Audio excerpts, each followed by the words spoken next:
Have a good day po. So magluto po tayo ng ginisang sardinas po na may talbos ng kamote. So ito po. Talbos ng kamote, tapos yung sardinas. Ayan po. Pinapainitin po natin po yung kawali. Yan. Yan ng kawali. Natin ng mantika. Yan. Gisa-gisa tayo. Gisa lang.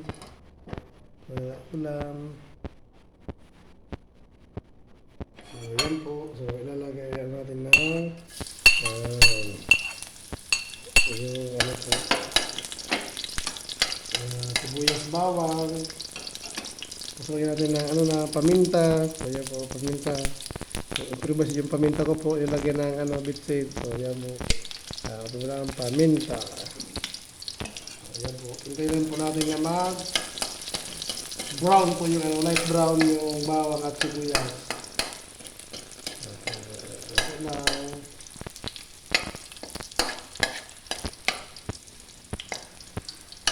Ayan po.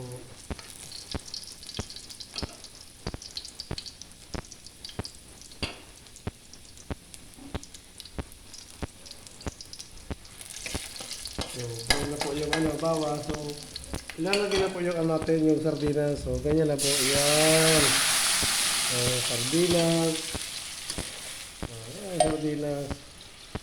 Tapos, lagay po natin yung talbos ng kamote kasi yung sardinas po, na po yan. Mga ready to eat na siya. So, yan po. Tapos, lagyan po natin ng kaunting tubig. Yan. May sabaw. So, yan po. Yan.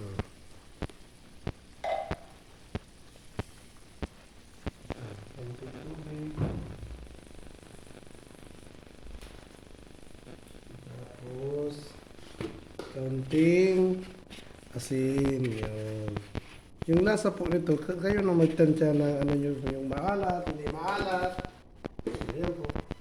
Pagkita natin kumulo, tapos maluto yung talbos ng kamote. So, pwede na po siya i-serve. So, yeah.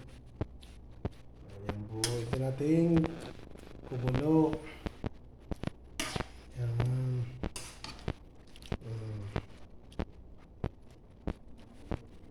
Yan ang mga simpleng luto.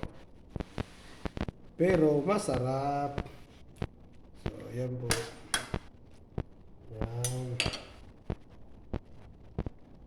Lagyan ng konting tubig. So, ayan, para mas masarap. So, ayan po, yan, kumukulo na siya.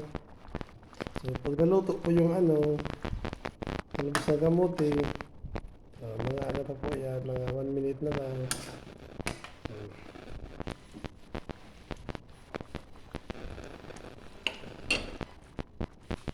Yan po, maraming salamat po sa panonood. Kung nagustuhan niyo po yung video, share na lang po o mag-like na lang po. Salamat.